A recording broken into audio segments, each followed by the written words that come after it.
everybody, here I am again doing another cooking demo. Today I wanted to do something that might be used as a dessert, or it could also be used as a breakfast, and it's a form of apple crisp. Now for you, it might be something you might eat for breakfast, and it might be a way to use up fruit that isn't as fresh as it used to be. So let's say you have some apples. I had a sack of apples. It was like a 3-pound sack of apples, and it looked like it had seen better days. It wasn't as fresh as it used to be. So some of them were going kind of soft. So I thought, I need to find a way to use these apples so they don't get wasted. So it occurred to me to make some form of an apple oatmeal kind of a dish, not necessarily a dessert, but something that could be used as a dessert, but could also be used as a breakfast. Excuse me. So I took the apples. I had about a 3-pound bag of apples. It should be about 6 cups, and I'll post the recipe after the cooking demonstration. So the apples, they're kind of small because it was one of those big sacks, 3-pound sacks of apples. You have to, in my recipe, hi everybody, you have to peel the apples. So nowadays people don't peel apples like I do, but I kind of learned from the good old grandma way of peeling apples, which was to kind of cut out the stem, you know, kind of cut the stem out, and then I just kind of hold it in my hand and peel it. And I don't have a very sharp knife. I need to clear my throat. I wouldn't use my super sharp chef knife on this one just because I don't want to cut my fingers. So I'm comfortable doing it this way. I could do it this way all day long and come up with a really thin peel. It's just kind of what we used to do to make apple pie or whatever. We would just, you know, cut the apple and have contests to see who could, you know, cut it all in one peel. So I used to be pretty good at it. If you're not comfortable with that, you can use the good old-fashioned peeler. You know, you don't even have to get it near your hand. That way it's not a sharp knife. You could go around and peel the apple that way. To me, that's kind of a you know, more difficult way to do it. So I tend to use the good old-fashioned way. So what I'm going to do with the apple once it's peeled is I'm going to cut them in half, and then I cut each half in a quarter so that you could see the inside, because we want to get the core out. So however you want to do it, like again, I'm doing it kind of like your grandma probably did it, where we just cut it out with a knife, but it's probably safer to take the knife and cut it toward the cutting board. So I would say do that. Be on the safety side. Cut the apple toward the board, away from your hand, to keep from cutting yourself accidentally. So we'll do that. And then once you have the apple, I don't have my little trash bowl handy. Put it there. Okay, so once you have the apple cut into the quarter pieces, I see Pam is watching and Alice. Hi guys, good to see you on there. Thank you for watching. So once we have the apple sliced up, then we're going to cut it into slices. So each quarter cut into about 3 slices. So I would use the cutting board because again, it's not safe to cut in your hands. I'm sure the old-fashioned way is to just kind of do this, you know, but we won't do that because I don't want to teach you any bad habits. So cut it the safe way on the board. So I have all these apples. I have my 6 cups of apples in this bowl, and they're all sliced in kind of thick slices. You could cut them into chunks. You could cut them however you want, but to me it makes no sense to cut them into anything but a slice, because that's kind of the natural shape of the apple. Why do we have to go and cut it into square pieces if that's the natural shape of the apple? So keep the apple in its own kind of slices. And then what I've already done, because I did this right before I started the video, I squeezed some lemon juice on the apples. And you know, lemon juice keeps the fruit from browning, from oxidizing, so the lemon juice is helpful. And then in this recipe we use apple juice. So we're going to take apple juice, pour it over the apples as well. And what that does is it gives some liquid to the apples when they're cooking. Let's see, Linda. Hi, Julia. I'm happy to be here. Hello, Linda. Thanks for attending all these videos. I'm sure you guys are probably getting tired of my face, but I'm going to keep doing them as long as I feel like cooking. So I've got my apples, apple juice, lemons, and then next I'm going to put in some vanilla extract. So this is just your common everyday vanilla extract. And put that in there.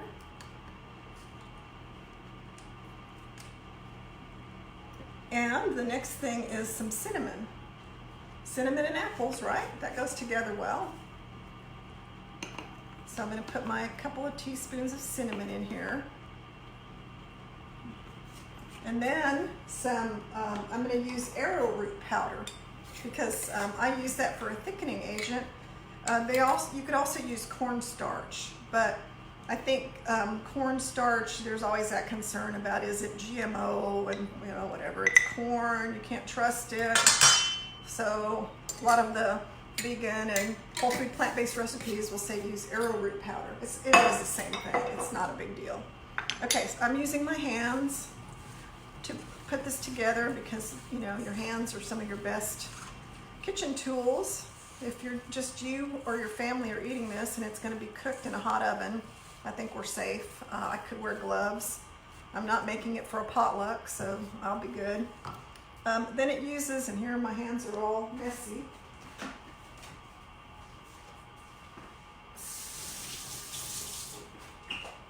Sorry about that. So then it uses a little nutmeg. Just a little bit. If you put too much nutmeg in your dish, it's kind of bitter. It can be too strong, so we don't want to overdo the nutmeg.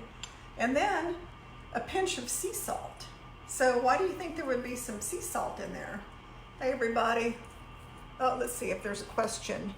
Not tired of watching you. We'll come see you in person when the time presents itself. Yeah, I hope so. I hope one day I'll have my classes again.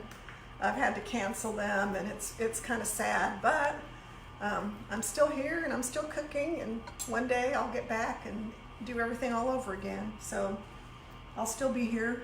All right, so these are all the ingredients for the apples. I've got the cinnamon, the lemon, the apple juice, nutmeg, a little salt. I've put in, and I'm mixing it together really well because I want to make sure that the cornstarch and everything is thoroughly combined. And then I have a little casserole dish. This is a 9 by 13. I prefer to have it more shallow than to have a real deep dish. And there's quite a few apples in here. As I said early on, my apples were starting to get a little bit bruised. They were one of those sacks I got at a grocery store, and I don't think they were the best apples. Even though they're organic Gala apples, they didn't look that great. So I cut the bruised areas off and I peeled and sliced them up. So now I'm going to put together the dry ingredients. And the dry ingredients are going to be a cup of old-fashioned oats. These are rolled oats. Rolled oats are the whole oat. This came from one of these bags, the Bob's Red Mill old-fashioned oats. Now I'm seeing that oats are kind of in short supply.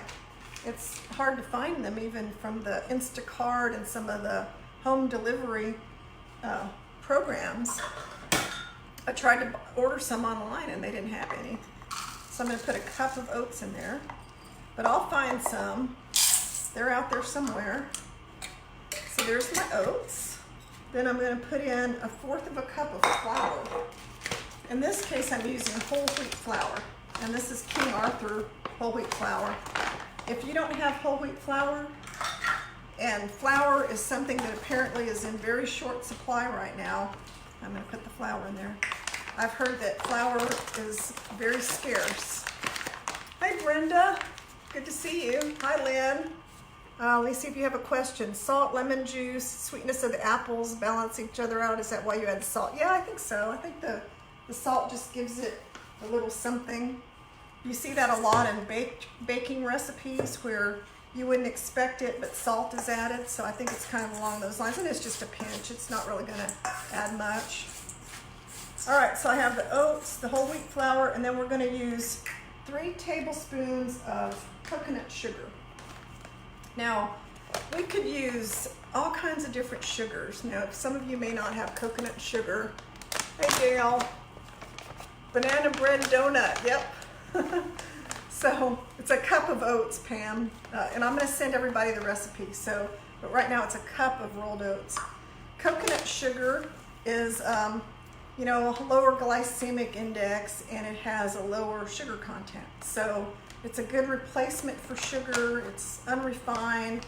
It has a very pleasant taste, so I think you'll like it.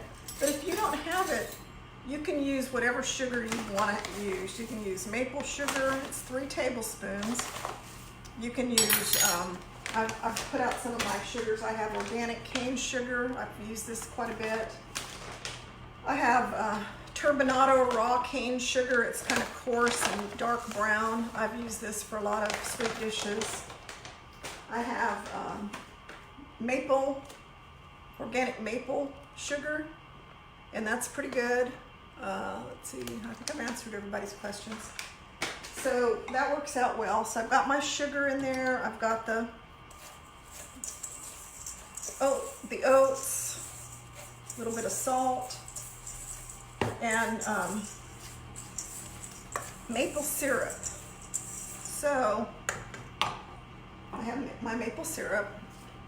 I think you could also use date syrup, coconut syrup, any kind of sweetener that you have that's in a liquid form that you like. So, you know, maple syrup tastes really good. It's really, most people have it, so I think it's easy to access. Hi, Trisha. Good to see you. Thanks for watching me. So I'm using pure maple syrup. Don't get the pancake syrup that we used to get our kids. Hopefully you don't get your kids pancake syrup anymore. But that's the kind of syrup I would use for this. So we're mixing the topping ingredients together. Now, when I've made this before, like back in the day when I made regular desserts, the topping to apple crisp would have, can you guess what it has in it? Does anyone want to guess what the old school way, not whole food plant-based way of making apple crisp had in the topping? Someone reply, okay. Oh, hello, hi Kendra. I'm waiting for somebody who's watching to tell me. Egg, yeah, it might have some egg in it. What else? Butter, yes, Kathy. Brown sugar.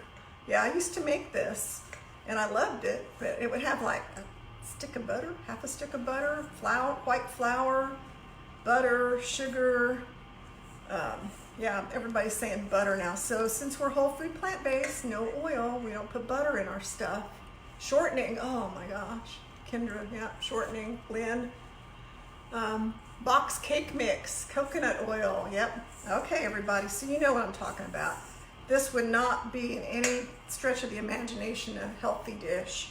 So even though it does have a little sugar in it, even though it does have apple juice, pretty much it's just apples and a few seasonings with our whole oats, a little bit of the low glycemic index sugar, coconut sugar, and then we're just going to put this mixture on top of our apples.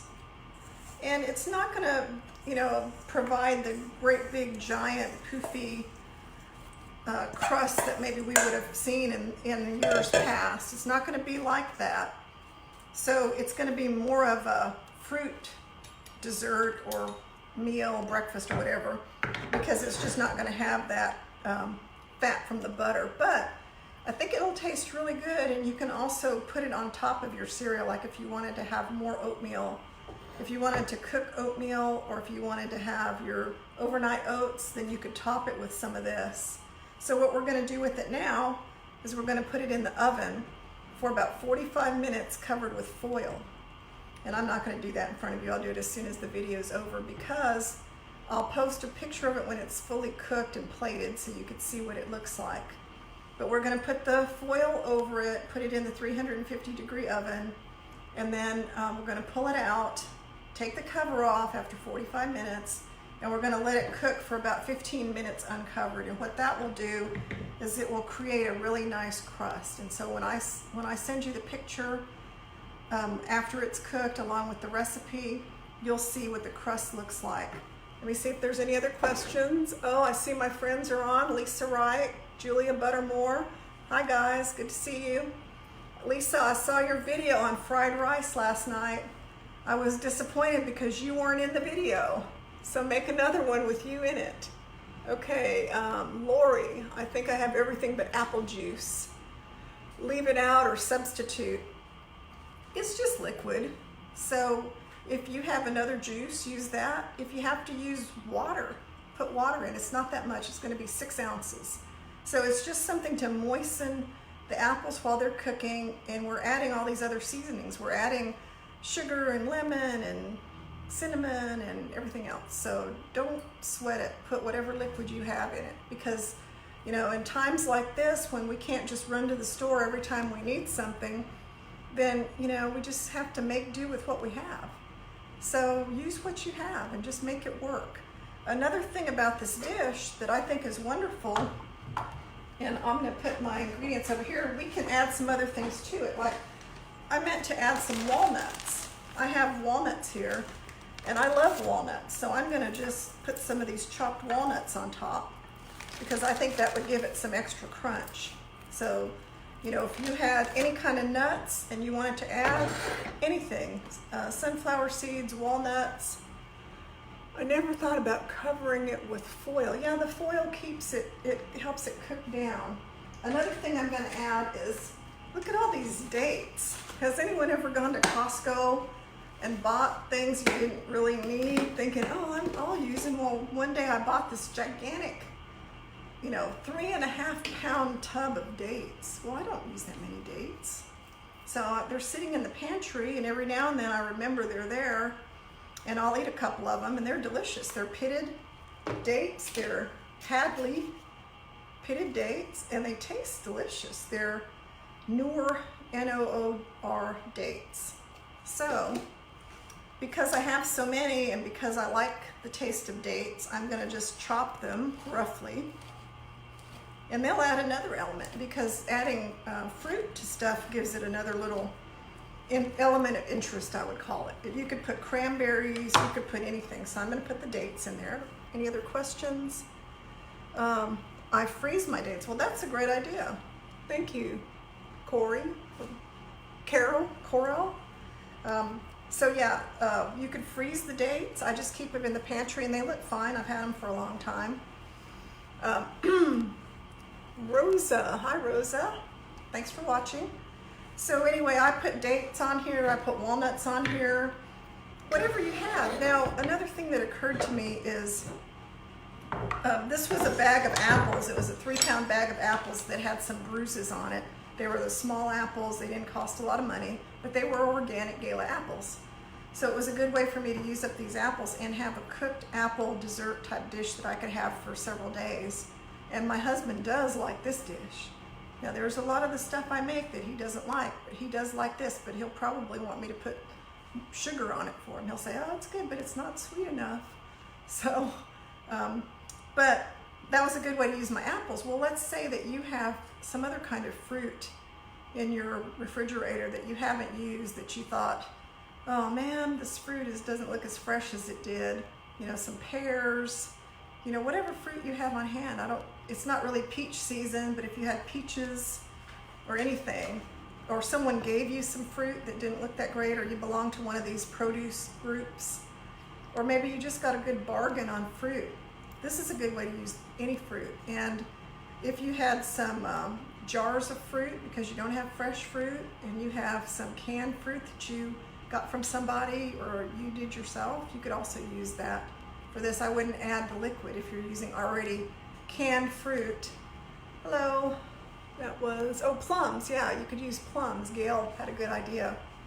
You know, whatever you have access to. Some of you live in California where you can get apricots, plums, farm fresh produce. There's a lot of free fruit, I hear, in some places where just fallen fruit, I think they call it, where people have planted fruit trees in places that no one lives anymore, and there's fruit all over the place and nobody wants it, and people gather it up and they have nothing to do with it. So summer is coming soon, and we're going to have the opportunity to have hopefully some inexpensive fruit we need to keep eating fruits and vegetables. I know right now it seems like people are really eating a lot of comfort food. I've seen that in the restaurant advertisements, and just kind of seeing people are eating 7-layer brownies and cakes and cupcakes because we're stuck at home and it's depressing and scary, and that makes us want to eat things that comfort us. And personally, I've eaten more in the past few days than I normally do too, and been tempted to eat things I never even think about eating. My husband's brought home food and I've tasted his food and then felt terrible afterwards, and I just think, what am I doing? And I think it's because of anxiety and fear and worry that it makes you want to eat. So instead of turning to sugary desserts and ice cream, I think it's a good time to try to make our plant-based dishes, our fruit dishes, or healthier dishes as much as we can if we have access to, fruit. If you have, frozen fruit, you can make this with frozen fruit too. I know some people have stocked up their freezers with frozen fruit. So try frozen fruit, but whatever works for you, just try it. What I'm going to do is I'm going to put this in the oven. When it comes out, I'll take a good picture. Let's see, there's another question. Stuck in a house in Massachusetts with 2 teenagers doing remote learning. This will make the house smell so nice. Thank you. Yeah, thank you very much, Lori, for watching from Massachusetts. I really appreciate it. But yes, apples and cinnamon smells great, and we didn't have to add tons of sugar and butter. If you don't want to add all the sugar, you can leave the sugar out. It's not going to have the sweetness that would add. But if you can't use sugar and you're used to the taste of fruit without sugar, this will be fine. It's just, your taste buds. It depends on what you like. But what I love about this dish is it's very versatile. It's easy. You saw me make the whole thing right in front of you, except I did some of the apples before because it would be boring for you to watch me chop a bunch of apples. But other than that, it's a very easy dish. It will taste great. It will keep well for 3 or 4 days. You could even freeze it. Oh, Tanya Wolford is watching. Hi, Tanya. Used to work with Tanya in the Federal Bureau of Prisons for many, many years, and she's in Minnesota, I think, if she's still there.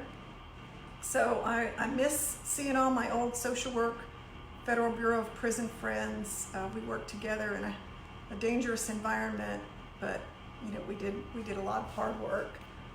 Oh, hi, Tanya. So anyway, I really appreciate everyone who watches the video.